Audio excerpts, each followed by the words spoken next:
Hello everyone, welcome to the today's session. In this class, you are going to learn about the third lesson in our syllabus, that is the impact of British rule in India. What is the lesson name? The impact of British rule in India. Children, with the previous class, we completed the discussion about the second lesson and also the NTSC information with regarding to the second lesson, that is the extension of British rule in India. After their rule is extended, what is the impact of British rule in India? That is all about the third lesson, the impact of British rule in India. So here, first of all, we will discuss about East India Company. East India Company. Already we know that, right? East India Company established in the year 1600. 1600. It is just like a trade company.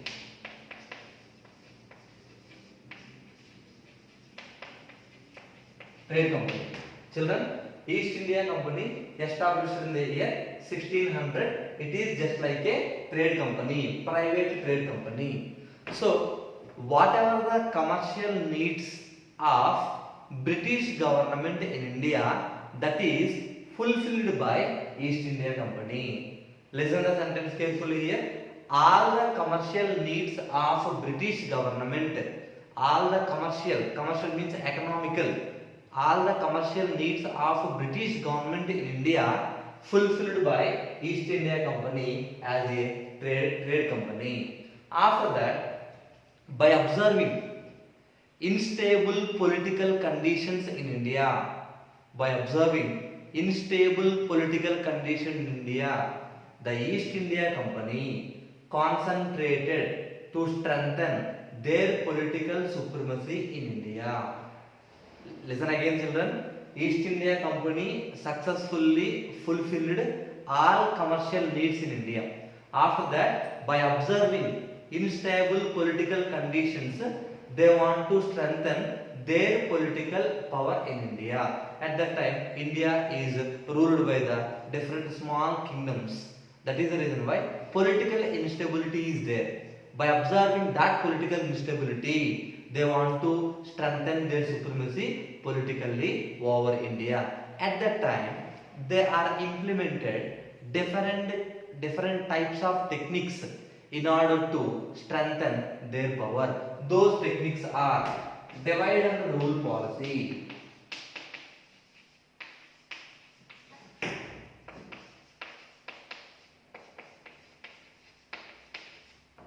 divide and rule policy, and after that war and negotiation.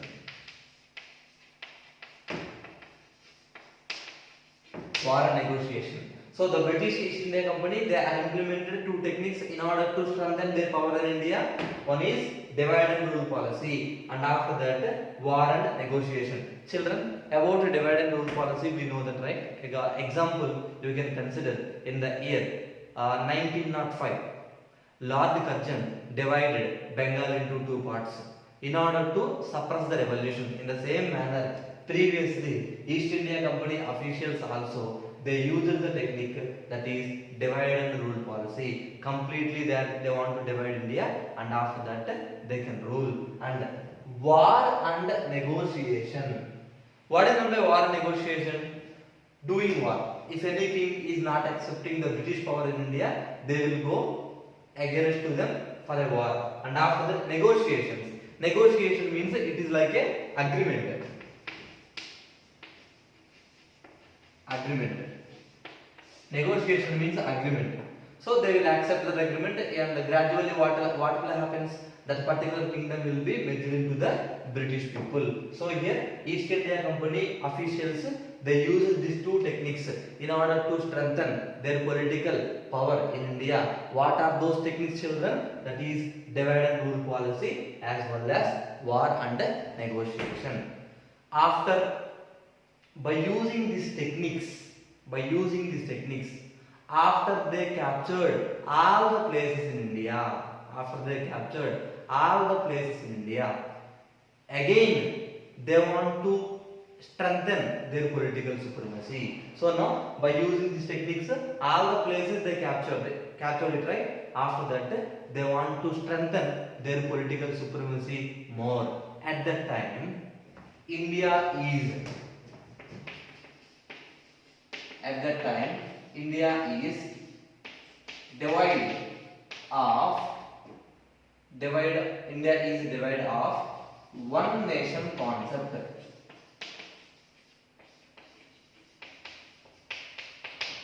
India is a divide of one nation concept. Children, what is the meaning of the word divide? Divide means lack of information.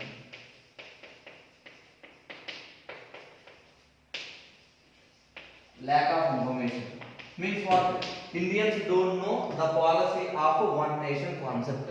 Listen, after Britishers are captured all the places, at that time India is divide of one nation concept. We don't know this kind of ruling, one nation concept. Why? Because means at that time India is ruled by the small princely states, like it is ruled by the kings.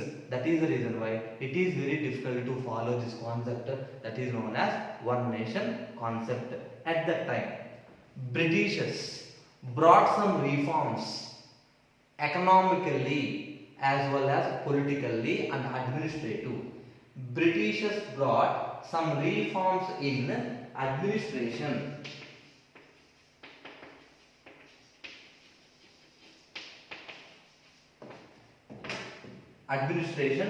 as well as political.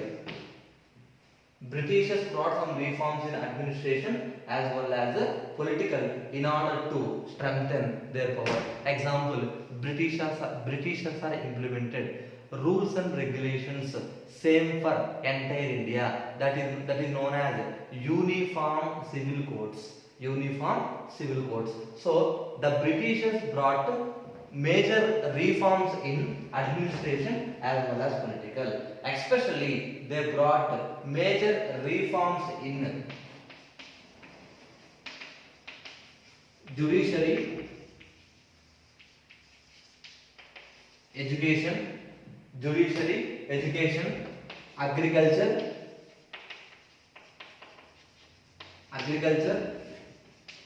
trade, judiciary, education, agriculture, trade, as well as land tax. So in order to strengthen their power more and more in India, Britishers brought reforms in judiciary, education, agriculture, trade, as well as land tax. Even though they brought all the reforms, they did not forget their financial interest in India. Very important, children. Even though they brought major reforms in India, British East India Company, they did not neglect their financial interest. Means their income is continuously generating along with the administrative reforms. Even though they brought all the reforms, but they did not forget about their financial interest.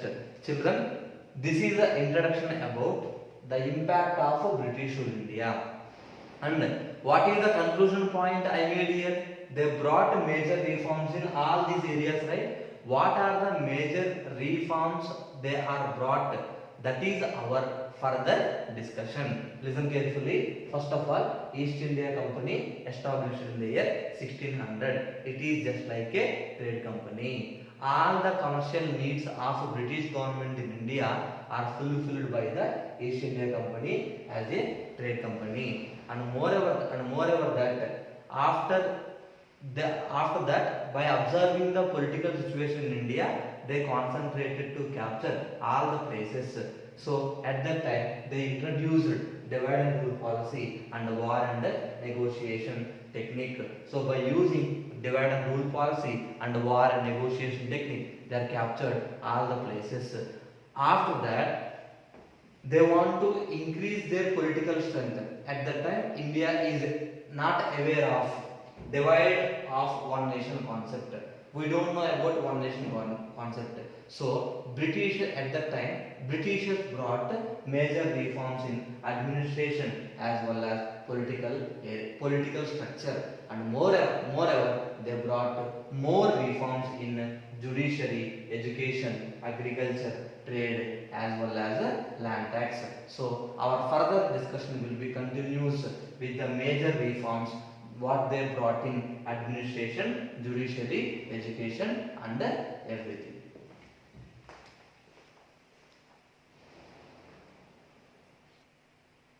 Okay children, after we dealt with the introduction of the impact of British rule in India, in the conclusion point what I made, Britishers in order to integrate complete our country, they brought many reforms in the administration, judiciary and all aspects.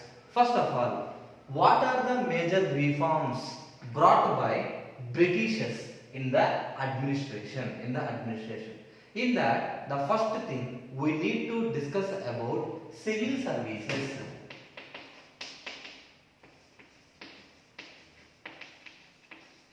Civil services. Now also this kind of examination will be there with the name of ICS, Indian Civil Services Examinations. Indian Civil Services Examination. Okay, how this concept is evolved? Civil services started by Lord Cornwallis. Started by Lord Cornwallis. Generally, for what purpose civil service examinations will be conducted? In order to appoint the people. For what purpose? Appointing people. Civil services examination they will conduct.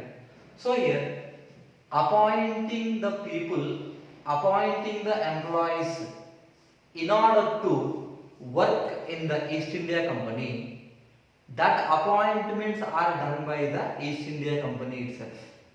Listen carefully. Before, appointing employees in the East India Company, that is done by the East India Company officials.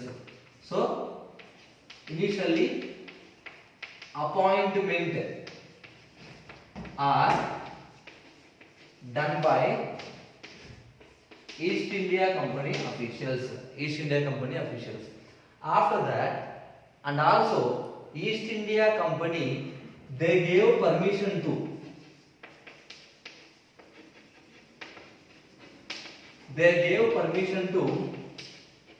private people. They gave permission to private people to do trade. Listen again the concept. Civil service examinations are started by the Lord Cornwallis. So for what purpose these examinations will be conducted? In order to appoint the people. So initially all the appointments are done by the East India Company only. All the appointments are done by East India Company only. And moreover, East India Company gave permission to private people to do the trade.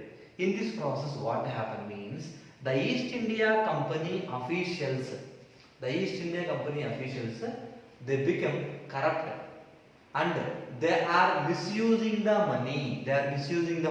All the officials of East India Company, they became a complete corrupt with these activities. In order to control those activities of East India Company officials, British government introduced Regulating Act.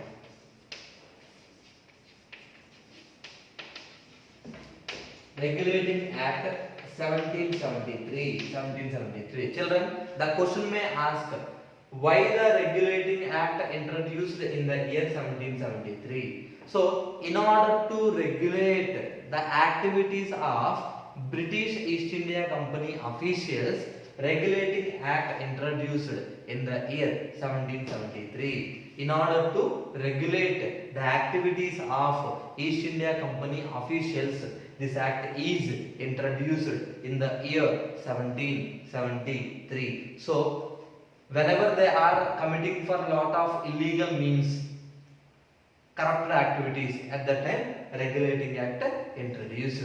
And at that time, in the year 1800, Fort William College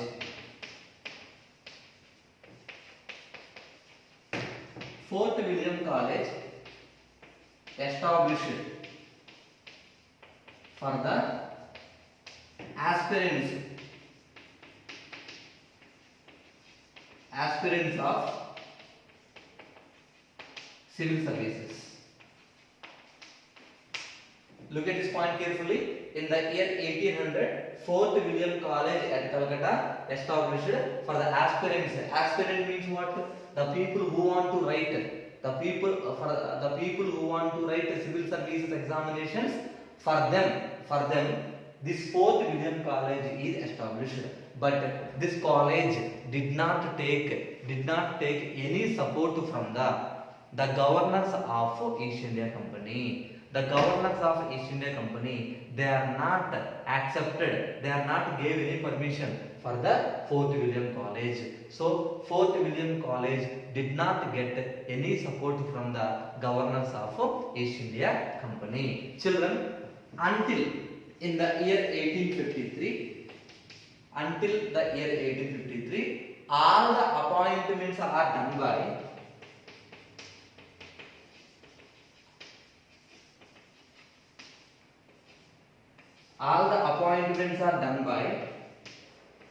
East India Company.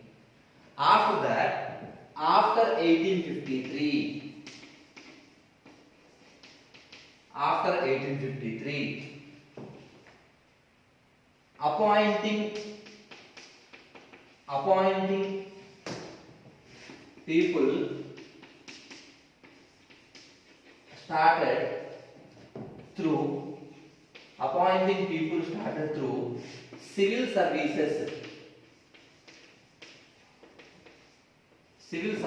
exams. Listen carefully.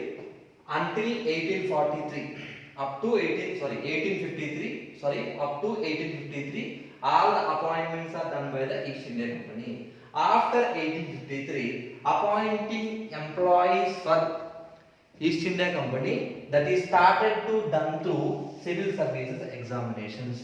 Children, even though civil services examinations are introduced in India, through these examinations, Indians did not get any benefit from the civil services examinations. Why? Because means always the Europeans, the Britishers, they are underestimating the talent of Indians. Underestimating the talents of Indians, and always they will express a opinion. All the natives of Hindustan, very very important line. All the natives of Hindustan,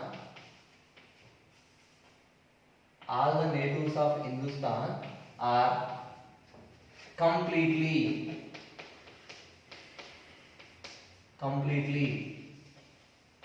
corrupt. All the natives of Hindustan are completely corrupt.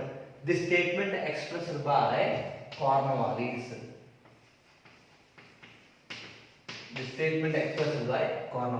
This is very very important bit for 1 mark. All the natives of Hindustan are completely corrupt. Who said this? This is statement said by the Lord Cornwallis. So in this manner, in India, the civil services examinations are started. Children, first of all, we discussed about the major reforms brought by the Britishers in the administration. In that, civil services. This is started by Lord Cornwallis. Say initially appointing people for East India Company done by the officials of East India Company only. After that, they gave permission to the private people to do the trade. So in this process, what happened means all the East India Company officials, they started to misuse the money and they became corrupt. In order to stop those activities of the officials of East India Company, Regulating Act introduced in the year 1773.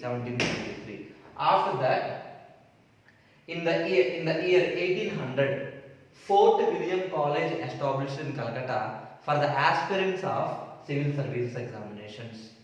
Until 1853, all the appointments are done by the East India Company. After 1853, every appointment of employees are done by the civil services examinations. Even though this concept is introduced in India, but this is not get benefited to the Indians. Why? Because means always the Britishers are expressing a negative opinion against the Indians. So always they are expressing that all the natives of Hindustan are completely corrupt. This statement said by Lord Cornwallis. So children, after we discussed the administrative reforms, say some of the key points in the administrative reforms. In the year 1800, Fort William College established by Lord Cornwallis. For what purpose he established that college? For the aspirants of civil services examinations. And moreover that up to 1853, all appointments that is done by the East India Company only. After 1853, they are appointing the people based upon the competitive examinations. So competitive examination concept evolved at that time. So after 1853, whoever the people they need, they are recruited those people by conducting competitive examinations. So here we can say that by doing all those things, whatever it may be, Indians did not get any benefit from the administrative reforms. All the lower positions in the company are given by the Indians. So even though civil services examinations are introduced, Indians did not get any much benefit from those examinations. In the same manner, another reform which is brought by the British in India in judicial system. Listen carefully. The roots of judicial system in India that is found from Mughal Empire. Mughal Empire. So the roots of judicial system in India that is found from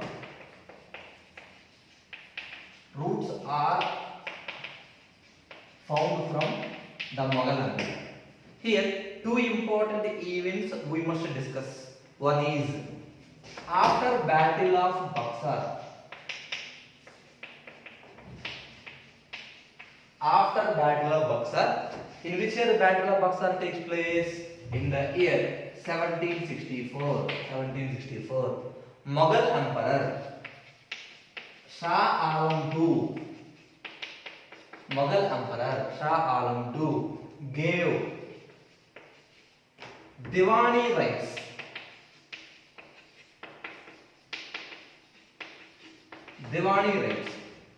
Look at this point, already we discussed in the previous classes. So after Battle of Buxar in the year 1764, Shah Alam II gave Diwani rights to the East India Company. Children, what is Diwani right here? Right to collect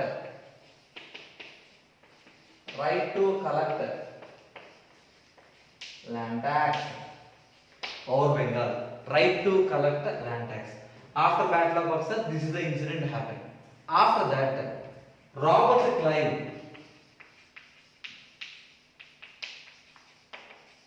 Clive introduced dual administration.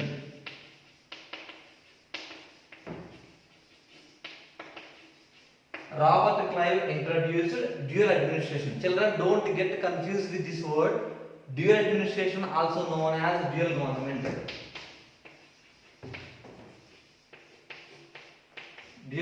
In which year this concept is started? In the year 1765. Robert Clive introduced dual administration or dual government in the year 1765. As per this, land tax collected by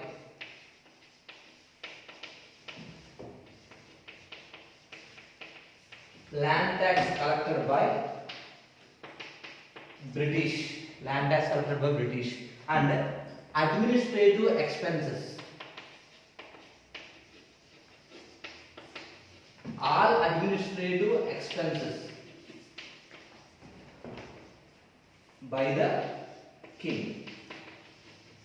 By the king means the local rulers.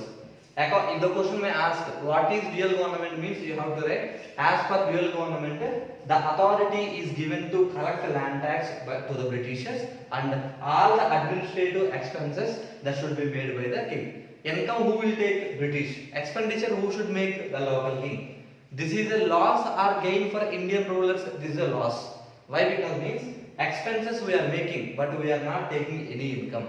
So this is the concept is known as dual government, that is introduced by the Robert Clive in the year 1765. And moreover, after this concept, Britishers brought some reforms in the judiciary. By implementing those reforms, they took over the complete control over the Mughal kingdom.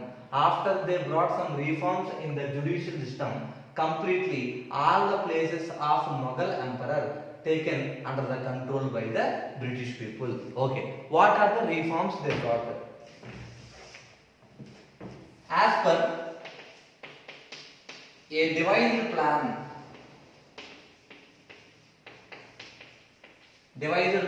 of Warren Hastings,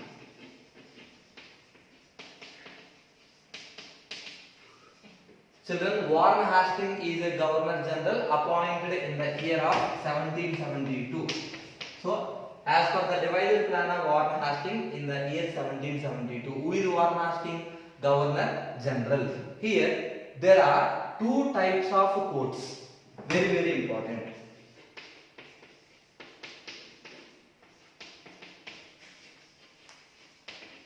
Two types of courts. One is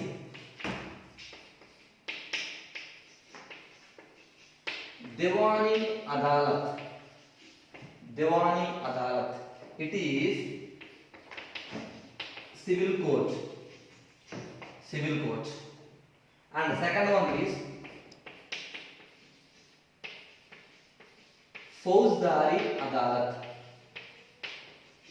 Fauzdari Adalat. It is criminal court. Criminal court. This is very, very important, children. As per the devised plan of Warren Hastings in the year 1772, there are two types of courts. Two types of courts. First one is Diwani Adalat. Diwani Adalat, civil court, and Fauzdari Adalat, that is known as criminal court. So in your 9th standard classes, you get to know what is the differentiation between a civil court and criminal court. Civil courts that deals with normal cases, but criminal court will deal with criminal activities in the society. Criminal activities in the society. So here, in these two courts, the justice dispensed to the Hindus as per their script. As per their script. Script means here their religious books. Remember carefully, in these two types of courts, the justice dispensed to Hindus as per their scripts. It may be like Hindu scripts are there, right? Mahabharata, Bhagavad Gita and all kind of scripts. Based on that, justice will be given to them. Justice will be dispensed to the Hindus. And for Muslims, as per Shariat, as per Shariat. Shariat means religious script. What is the religious script of Muslims? That is Quran. Quran is the religious script of Muslims. That is also known as Shariat. Listen carefully. In these two types of courts, the justice dispensed to Hindus as per their scripts, means Hindu scripts. At the same time, for Muslims, the justice dispensed based upon Shariat. Shariat means religious script, that is Quran. And more importantly, civil court, it is under the control of British supervision. British supervision. Children, listen carefully. Civil courts that is under the control of British supervision, and Fauzdari Adalat that is criminal court under the control of, under the supervision of Qazis. Qazis. Qazis are the people appointed by the Britishers. Listen here. Even though the Qazis looking after a criminal court, but indirectly that is also under the control of British only. Listen here. Fauzdari Adalat that is under the supervision of Qazis. Even though they are looking after Fauzdari Adalat, but indirectly this is also under the control of British supervision. These are the important reforms brought by the Britishers in which area? In the judicial system. In the judicial system they implemented these. Here the major concept you must remember, that is, as per a devised plan of Warren Hastings, he is a Governor General. There are two types of courts. One is Devani Adalat, civil court; Fauzdari Adalat, criminal court. So Devani civil court directly it is under the control of British people, but criminal court it is under the control of Qazis. So indirectly it is also under the control of British. These Qazis are working under British people only. So these are the major reforms brought by the Britishers in the judicial system. Children, today in this class we started the discussion related to the third lesson in our syllabus, that is the impact of British rule in India. In that we discussed about the introduction of the lesson, and after that we discussed the major reforms brought by the British, especially in the administration. In the administration we discussed about civil services, and after that we completed our discussion in the reforms brought by the British in the judicial system. So in the coming classes again we will meet together in order to discuss the another reforms brought by the Britishers in India. Thank you children. Have a nice day.